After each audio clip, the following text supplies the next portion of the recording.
Bueno, hola a todos nuevamente. En este segundo video de esta serie del primer módulo del curso introductorio a IPv6, vamos a hablar de la definición del protocolo IPv6 y cuáles fueron las condiciones y los caminos que fueron recorridos hasta llegar a la definición de este protocolo. La red de computadoras ARPANET, que fue creada por encargo del Departamento de Defensa de los Estados Unidos, en el año 1969, incluía ciertas definiciones que fueron el punto de partida para la creación de lo que hoy se conoce como Internet. Esas definiciones, que antes de la creación de la red desembocaron en la publicación de varios estudios, a lo que trataban de llegar era a la creación de un esquema de conexión que tenía ciertas características. El uso de una red descentralizada con múltiples caminos entre dos puntos. Aquí se ve en la definición de los primeros nodos de la red ARPANET en el año 69 un poco este principio. Y además la división de mensajes completos en fragmentos que seguirían caminos distintos desde el origen hasta ser reensamblados en el destino final. Esta característica, esta segunda característica especialmente, hacía que la red fuera o estuviera capacitada para responder ante sus propios fallos. Aquí vemos algunos hitos importantes en la definición o en la historia de la definición de este protocolo IPv6. Por ejemplo, en el año 1981, la definición de IPv4 en la RFC 791. En el año 83, ARPANET adopta los protocolos TCP/IP para su utilización. Y ya en el año 1990, fíjense ustedes cuánto tiempo antes, empiezan a aparecer los primeros estudios sobre el agotamiento de las direcciones IPv4. En el año 90 había 313.000 ordenadores conectados a la red y los estudios apuntaban en ese momento a un posible colapso debido a la falta de direcciones. Otros problemas también se hicieron evidentes cuando la Internet fue evolucionando con el incremento de las entradas en las tablas de ruteo. En el año 92, dado el ritmo de crecimiento de Internet y la dirección de la política de distribución, en mayo del año 1992, ya el 38% de las clases A de los rangos de direcciones IPv4, el 43% de las clases B y el 2% de las clases C ya habían sido asignadas. Y en el año 92, en ese momento, la red ya tenía 1.130.000 hosts conectados. En el año 93, con la creación del protocolo HTTP y la liberación por el gobierno de los Estados Unidos a la Internet comercial, hubo un salto aún más importante en la tasa de crecimiento de la red, que pasó de 2 millones de hosts en el año 1993 a más de 26 millones de hosts en el año 1997.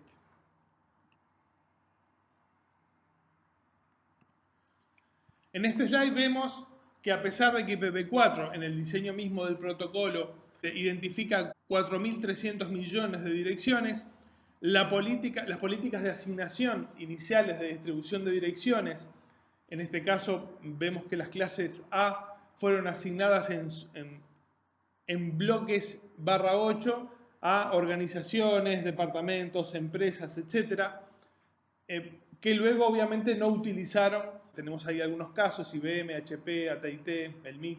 Esto hizo las malas prácticas de asignación inicial de los bloques /8 y otras características, como por ejemplo una cantidad enorme de direcciones reservadas para futuro uso que nunca se utilizaron, hace que el proceso de agotamiento desde ya muy temprano empiece a notarse y se empiecen a pensar en mecanismos que nos permitan seguir trabajando con la red ante un panorama de escasez de direccionamiento IPv4. En esta imagen se ve una visualización de la información de las tablas de rutas BGP extraído de un proyecto llamado RouteViews. en donde el espacio IPv4 aparece representado como bloques CIDR en pequeños cuadrados o rectángulos. Aquí vemos en color verde algunas de las organizaciones, empresas, etcétera, que vimos en el slide anterior, que tienen asignados grandes bloques de direccionamiento, en este caso /8. Pueden apreciar que por la poca coloración dentro de esos rectángulos verdes, las pocas rutas o el poco espacio de esos /8 que está siendo anunciado incluso actualmente. ¿Cuáles fueron las posibles soluciones que trataron de encontrarse desde que empezaron a aparecer los primeros estudios de agotamiento?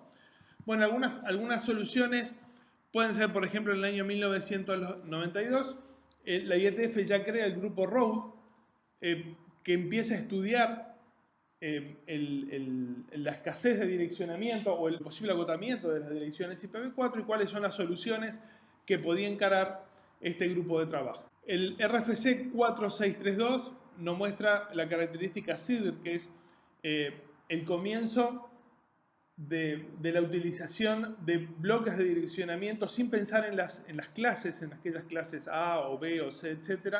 Y solamente utilizar pequeños prefijos de acuerdo a los grados de necesidades. Esto lleva después al fin de uso de clases, o sea, utilización de bloques de tamaños apropiados, en donde la característica de CIDR es que las direcciones de red se identifican como un prefijo / la longitud de ese prefijo. Agregación de rutas, este es un problema que aparece con el tema del agotamiento y que es el crecimiento del tamaño de las tablas de rutas.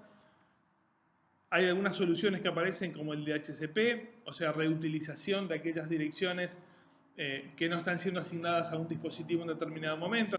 NAT más RFC 1918 aquí empiezan a utilizarse los mecanismos de NAT que permiten conectar toda una red de computadoras usando solamente una dirección pública de Internet. Esto, si bien retrasa un poco el agotamiento, ahora vamos a ver cuánto, trae aparejados otros problemas que rompen un poco con el principio de conectividad punto a punto que fue que estaba dentro de la definición del protocolo IPv4 desde sus inicios.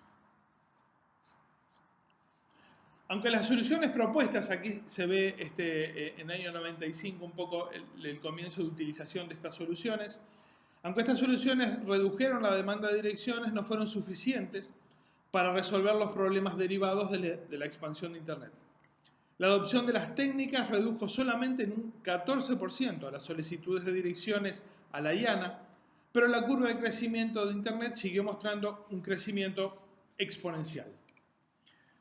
Estas medidas, de hecho, habían servido durante un tiempo y permitió un poco de oxígeno para seguir estudiando y desarrollar una nueva versión de este protocolo IP que se basa en los principios que hicieron el éxito de IPv4 y que además resolviera algunas de las carencias del viejo protocolo IPv4, por ejemplo, la escasez en el espacio de direccionamiento totalmente insuficiente para las características de crecimiento que está teniendo la red de redes.